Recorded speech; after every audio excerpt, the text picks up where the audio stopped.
Hey y'all, hey, come on in, share lifetime story, and I'm back here again. And so today I wanted to come and talk to you guys during this new moon in Virgo, okay?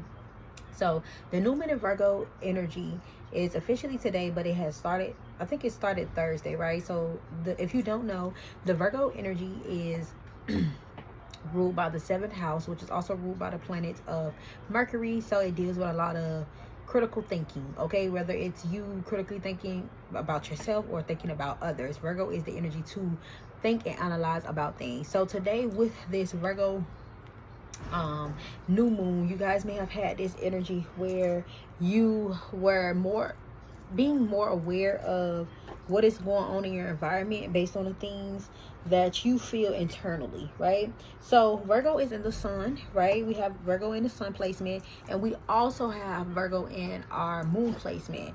That's the whole thing of the Virgo new moon, right? And so with this energy, you can be very, very, very critical or extra critical about things because of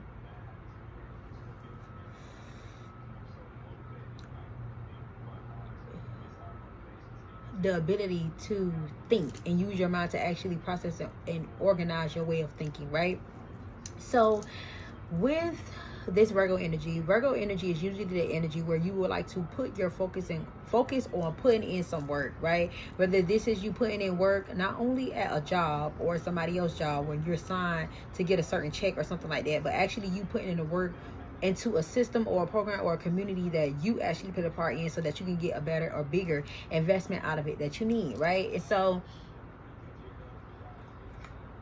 that's good. I mean, I'm done. So with this Virgo energy, on one half, you guys could have woke up with this reality of wanting to actually put in some action or some focus on a divine purpose or desire that you feel like is going to help better you as an individual. And then on the other half, with the lower octave energy of Virgo, is Virgo energy could put you in this space where it'll make you be critical of yourself and others, right? And when I say critical, I look at it from a space of what I see it as is an idle mind. An idle mind is what we like to call the devil's playground. I got that from, shout out to Dolo, right? Because Dolo have a song called The Idle Mind, I believe, or something regarding the idle mind, which is where he likes to say it's the playground where the devils like to play, where it's like the devil doesn't mind what desires you choose to go after as long as you feel attached to it, but it's really you having to understand that that's only a mental attachment at the beginning, and then you become responsible of how far are you going to allow yourself to be addicted to those desires, addicted to those things that you're feeding yourself mentally, right? And so with this critical energy, it's like, say for instance, you may have woke up in this space where, you know, you realizing like, hey, for some people, I'm not working today, but I don't have a routine, a pattern of things that I could actually be doing to fulfill myself outside of just working a job. You may be what I would like to say people on the other side of this Virgo energy who have this idle mind. You're choosing to focus on not having something to do, not being able to go to nobody else's job to work, instead of using that Virgo energy to put in some work into something else. Do you have a mission? Do you have a purpose? Is there people around you who is doing that? Can you get more around those people so that you can see the divine energy of how to actually use your Virgo energy, right? Because this is Virgo season. Y'all already know that Virgo season started, but Virgo is within all of our placements. If you study and go into your birth chart, you will understand we have all of these energies within ourselves. So with you understanding that we have all of these energies within ourselves, it's very important to understand what is this energy needed and what is it needed to go towards, okay? So with Virgo energy, you're being called to put in that work, right? You're being called to just go do it. Just go get it done. Whatever your energy is telling you that you should be focusing on outside of working or doing something for somebody else, do it for yourself, okay? It's time for you to apply that work into your own life, okay? If you're the type of person who likes to sit down and watch motivational movies and shows and all that stuff and take notes and all that, and then you don't actually like to go out in the real world and apply these experiences in your life, you're playing on the devil's playground. That's what I like to call, because it's like you're not actually getting up to put in no action to go through experiences. You're allowing those thoughts to attach themselves in your mind mentally on some type of illusion that is getting done, but physically there's no work, right? And so with this Virgo energy, it's very important that you understand really what is going on. So when you're in this process of planning or processing to take action, to like build on something, to build in a community, to build in an environment that can help towards growing something, you have to remember there is trauma that is being built within that whole process, right? And so when over here, y'all already know we talk about trauma. Trauma is not always just lower level experiences where there are things that deals with hurt, pain, or sadness, but trauma can also just be experiences dealing with happy and just your way of how you're using your energy during the time of building on things, right? And so during this time with Virgo, that is very, very important when it comes to you building on something. A lot of times when you spend too much of your time building to work another person's job, work another person's business, you kind of forget what is your truest value and your purpose, because you don't understand what it is that you like, what it is that you enjoy. And so during this Virgo energy, if you feel called, even if you don't have a routine or pattern that you already have in order, but today or tomorrow you feeling this urge to like get into something new that you know that's going to help you elevate within who you are just as an individual, take time to focus on that. Be in this space where you should like understand that you actually deserve that. You deserve to cater to yourself so that you could go out here to cater to other people. You feel me? Because this is the thing you have to understand. You can't pour from a cup that's not already like built in, like something built in that there's something like flowing within that nature, okay? Because during this time, like the Virgo energy, you're going to be able to see things from a different perspective, like understanding like, hey, I could be critical and see these things from this space, but there's also another part of it. Opposite of Virgo is Pisces. So Pisces could possibly put you guys in this energy where you may be in this like la la land energy, where you may want to run from whatever those thoughts is that's like kind of being critical from you, and you might indulge into things that's not actually going to help you elevate. Be mindful of that. That's why I said be very critical of where you want to feed like most of your time, your energy, and like what it is that you want to invest, so that it can help plant better seeds to help you elevate in your community and the things that you're trying to build on, okay?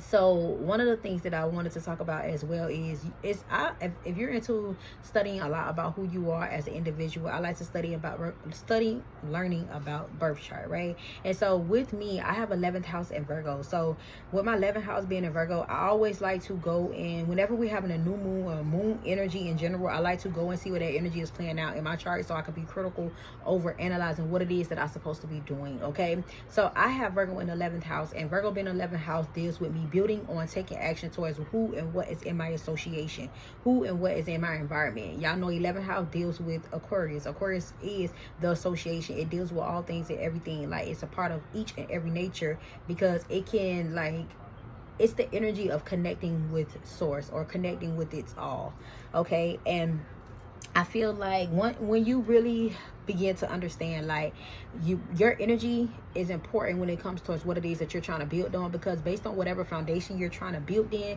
that energy is going to be the blueprint of whatever that thing you're trying to give birth to, okay? And so while I'm on that topic, that was most of the notes that I have written down for you guys. Now I'm going to get into 3 of my cards that I have laid out. We're going to kind of tap in, kind of see what can we get out of these cards, and what is the message that what is the message? What is the message giving? All right, so the first card we have is rebirth. All right, and that's 5. And I'm happy this card came up, because we are in this stage where there is a rebirth going through the collective as a whole. There's a new way of you guys understand that you're going to have to give birth to something new, whether this is people physically being pregnant and giving birth to their baby after 9 months, or these is people actually coming to a conclusion that you want to start a business, start a passion, give birth to a new ideal, give birth to something that's going to bring life into you. It's very important, like I said before, what is the energy that you're building within that foundation? Because once something is being brought into this life, whatever trauma or whatever energy was built and placed upon that creation, that's what's going to be, like I said, the blueprint of how everything's going to flow, okay? And so the next card we have is shapeshifter. All right, and with this energy, from this, I feel like we're, like I said before, with a lot of change going on, it's important that we pay attention to taking action towards what's going to keep our foundation stable, okay? Because there's a lot of things that are going to be changing up, or you're going to be able to see things from a different perspective, but make sure to not allow nobody to get you off your square, take you out your box, take you out of your alignment. Being mindful of if something is triggering your square, triggering your foundation, triggering your way of seeing things, you have to know how to pivot and create some form of momentum for yourself and allow yourself to shape shift and go towards something different. That's why even with the shape shifting card, it's amazing to actually understand with this Virgo energy. Like I said, you may want to be a little bit critical with yourself about seeing things exactly how it is, right? But be able to take accountability to move forward and focus on another responsibility or another way of seeing things, so that you can elevate your way of seeing things during this Virgo season. Because as a collective, this energy of being critical on the responsibility of the things that we're actually putting work in, that's important. It's important for you to look over all the things you put work in and actually criticize it, as in like, am I doing enough, and is it where I need it to be? That's fine, but don't stay in that space, okay? And so the next card we have is destiny. So everything is going to work in divine timing, okay? Just be mindful of, you know, where your mind, your body, and your spirit is. You know, be mindful of what space are you at mentally. Like I said, don't let nobody knock you off your score. Always be in a space where you can create some form of momentum within your life to do what it is that you have to do for yourself, as in take a responsibility for you as an individual, okay? Because with the destiny, is like whatever's in divine alignment for you is always going to be directly for you, no matter what path you take. I think a lot of times, sometimes we get in this space where we don't want to change up things because we think we don't know how that path going to be for us. So you be in this space of being very critical, which is that Virgo energy of like criticizing yourself before even taking another path or doing things in a different way. And like you kind of bring yourself into this space or in this environment where you begin to like kind of try to see how your future going to go. With this Virgo energy, it's more important that you focus on building on something, but not trying to be so in control of how it's going to play out futurely, but look at it from the now. I think it's very important to stay in the now as of right now. Stay mentally grounded in the now and how you feel and what you got going on. Because if you're around things, people, places, and spaces that is triggering your foundation, triggering your way of seeing things, triggering what it is that you do, and you feel like it's causing you an imbalance, know how to create momentums in your life, create transitions in your life where you can choose other paths, other ways of seeing things, so that you can allow a flow, okay? So I hope this helped you guys during this Virgo season. All right, we're going through, like I said, a Virgo new moon today during this Virgo season. It's an amazing amount of Virgo energy that is playing out for us on a collective level. So I know putting in that work is very heavy on all of our mind as a whole, but how we put in that work and what we're choosing to put our focus in on, to put work in, that's what we're going to grow in. The energy you're putting behind it, that's important. Okay, so make sure you're moving from a childlike, beautiful, creative nature. Allow yourself to just, whether you're divine masculine, divine feminine, we all have our childlike, creative, and beautiful nature. Stay in that energy. Don't allow nobody to trick you off your score. Know who you are. Stay connected to your source, your God, whoever it is that you feel like is here to divinely support you on your journey, that I like to call life, and continue to just do you. Okay, so I love you guys, and I'll see you guys later. Mwah.